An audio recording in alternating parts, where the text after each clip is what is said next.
होगा। अरे मैंने तो अपने बेटे का नाम भी सोच लिया है, सनी, सूरज की तरह चमकता रहेगा। और अगर बेटी हुई तो? नहीं बाबा नहीं, मुझे बेटी बेटी नहीं चाहिए। क्यों? अरे मैं घर के खर्चे उठाऊंगा, घर की ईएमआई चुकाऊंगा या उसके दहेज के लिए पैसा बचाऊंगा। अरे जमाना बदल गया है, आने वाले टाइम में दहेज वहेज का चक्कर ही नहीं रहेगा। सब कहने की बातें हैं, आजकल का माहौल देखा कितना खराब हो गया। अरे ऐसे माहौल में बेटी को संभालना आसान है क्या? तुम ऑफिस जाती हो, मैं ऑफिस जाता हूँ, पीछे संभालेगा कौन? अरे कुछ ऊंच नीच हो गया तो संभाली को क्या मुंह दिखाएंगे? ओफो, मेरे मम्मी पापा भी तो जॉब करते थे, उन्होंने भी तो मुझे संभाला है। पहले जमाना और था, ज्वाइंट फैमिली होती थी। अरे सोलो फैमिली में लड़की को पालना आसान है क्या? नहीं पहले मुझे टेंशन नहीं चाहिए। रोहित, आप पढ़े लिखे होकर भी ऐसी बातें कर रहे हो? पढ़ा लिखा हूँ तभी ऐसी बातें कर रहा हूँ, सारी उम्र स्ट्रगल करके यहाँ तक पहुंचा हूँ। अब बेटी का बोझ सिर पे ले लिया तो बच्ची कुछ जिंदगी भी स्ट्रगल में गुजारनी पड़ेगी। आप बेटी को बोझ क्यों समझ रहे हैं? आजकल लड़का लड़की में फर्क ही क्या है? फर्क है, लड़का लड़का होता है और लड़की लड़की। लड़का वंश बढ़ाता है और लड़की टेंशन।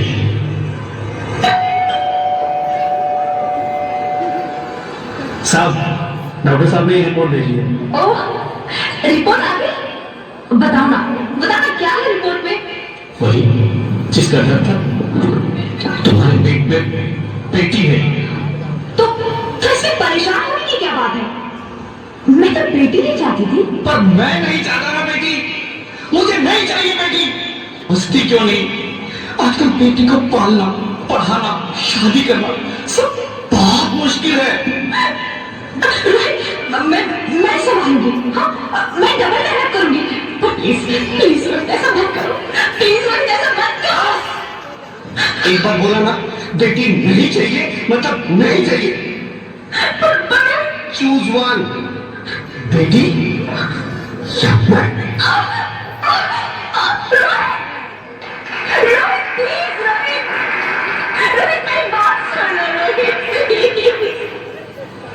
मेरे पास समझने की कोशिश क्यों नहीं करते? मेरे लिए तो दोनों ही बराबर हो। अब मैं किसी एक को कैसे चुन सकती हूँ? रोहित प्लीज, अब मैं तुम्हें कैसे समझाऊं? कैसे समझाऊं मैं तुमको?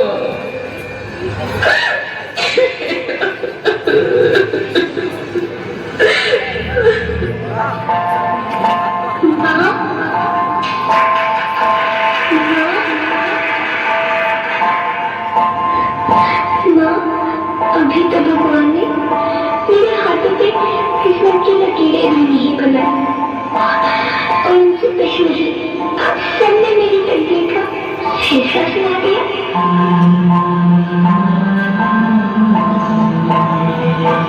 माँ, मुझे नहीं लेने दो, अपनी कसम, मैं आपको कभी तंग नहीं करूंगी। जब खाना खाने के बाद आपको मीठा खा रही होगी तो मैं भी सोने जाकर सारे बर्तन साफ कर दिया करूँगा। इसकी चिंता मत करना, मैं भैया की किताबों से अपने आप ही पढ़ जाऊँ। और हाँ, पापा से कहना मेरे दहेज की चिंता ना करें, मैं आपके साथ रहकर आपके बुढ़ापे का सहारा बनूंगी। अगर फिर भी आपको लगता है कि मैं आप पर बोझ बनूंगी तो आपके ऑपरेशन पर भी खर्चा मत करना। मैं ही भगवान जी से कह दूंगी कि मेरी माँ मेरा मरा मुँह देखिए।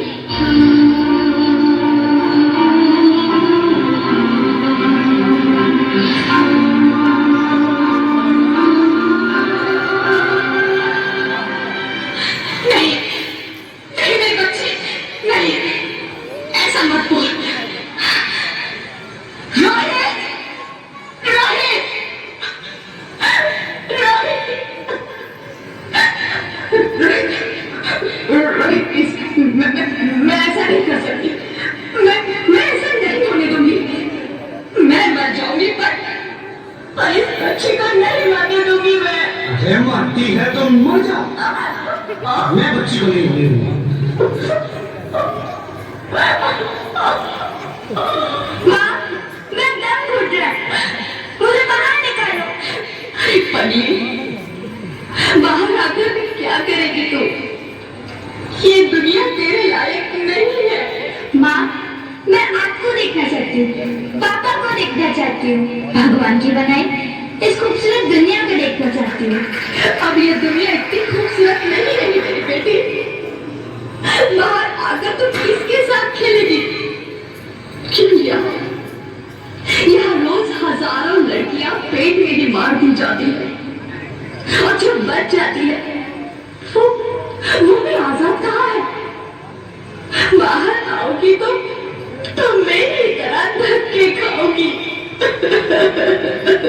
पर माँ, अंदर मुझे बहुत डर लगता है। बाहर इससे भी ज्यादा डरावना है मेरी बच्ची। बाहर बहुत डरावना है।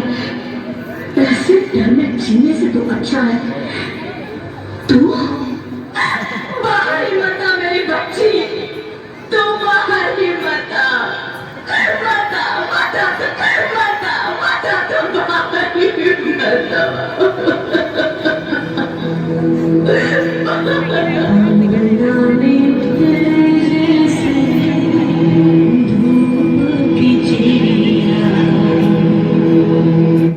In 2015, mobile payments paid.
Sorry, Mr. Guru. She's dead. नहीं जाती, तुम ऐसा नहीं कर सकती। तुम मुझे छोड़ के नहीं जा सकती। अरे मुझे बेटा नहीं चाहिए, मुझे दम चाहिए, मुझे दम चाहिए। ज्योति तुम मुझे छोड़ के नहीं जा सकती, नहीं जा सकती, मुझे छोड़ के नहीं जा सकती, तुम मुझे छोड़ के नहीं जा सकती।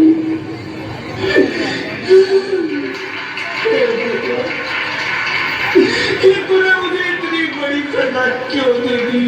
अरे मुझे बेटा नहीं देना था तो ना देता। मेरी ज्योति को क्यों छीन लिया?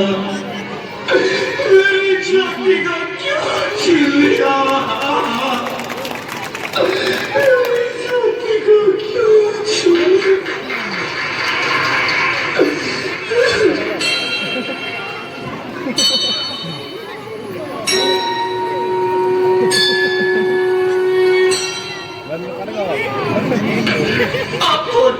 मैं बेटी हूँ। बेटी? हाँ, मैं ही लक्ष्मी हूँ, मैं ही सरस्वती। मैं ही दुर्गा हूँ, मैं ही काली, मैं ही शीतला भी हूँ और मैं ज्वाला भी, मैं ही पार्वती हूँ और मैं ही संतोषी, और मैं ही हूँ अन्नपूर्णा। आप सब? हाँ, ब्रह्मा जी ने हम सबको मिलाकर ही बेटी को बनाया ताकि मैं लक्ष्मी बनकर तुम्हें सुख समृद्धि दूं, मैं सरस्वती बनकर तुम्हें ज्ञान दूं, मैं पार्वती बनकर तुम्हें स्वाभिमान दूं, दुर्गा बनकर तुम्हें शक्ति दूं, काली बनकर तुम्हारे दुखों का नाश करूं, शीतला बनकर तुम्हारे जीवन में शांति लाऊं, ज्वाला बनकर तुम्हारे जीवन में रोशनी लाऊं और अन्नपूर्णा बनकर तुम्हारी जिंदगी को खुशहाल बनाऊं। और तुमने हमारी जिंदगी को कोख में ही खत्म कर दिया। हमारा कसूर क्या था? अरे हम तो तुम्हें कुछ देने ही आ रहे थे, क्योंकि तुम ही हमारे मंदिरों में आते हो, झोली फैलाते हो और तुम ही कोख में हमारी कब्र बनाते हो। तुम जैसे लोगों को हमारे मंदिरों में आने का कोई हक नहीं है, जो मंदिर में आकर चुनरी उड़ाते हैं और कोख में ही हमारी बलि चढ़ाते हैं। हम तुम जैसे लोगों के घर अब कभी नहीं आएंगी, कभी तुम जैसे लोगों पर खुशियां नहीं बरसाएंगी, कभी नहीं। मुझे माफ कर दो, मैं डर गया था। मैं आजकल के हालात देख के डर गया था। हालात को दोष मत दो मूर्ख, ये हालात भी तुम जैसे गंदी सोच के लोगों ने बनाए हैं। अगर इतना ही डर था तो अपनी मां को क्यों नहीं मारा, अपनी बहन को क्यों नहीं मारा, अपनी बीवी को क्यों नहीं मारा, हमें क्यों मारा? डर तुम्हें लग रहा था तो तुम मरते, हमें क्यों मारा? बेटे के मुंह में, क्योंकि बेटा वंश चलाता है। अरे मूर्ख, अगर बेटा वंश है तो बेटी अंश है, अगर बेटा आन है तो बेटी गुमान है, अगर बेटा दवा है तो बेटी दुआ है, अगर बेटा गीत है तो बेटी संगीत है, और अगर बेटा भाग्य है तो बेटी भाग्य विधाता है। यह सबको मां चाहिए, बहन चाहिए, बीवी चाहिए, मगर बेटी क्यों नहीं चाहिए? जबकि उसकी पूंजी होती है बेटियां। माँ बाप को जरा सा भी दर्द हो तो रोती है बेटियां। रोशन करता है बेटा सिर्फ एक कुल को, दो कुलों की लाश ढोती है बेटियां।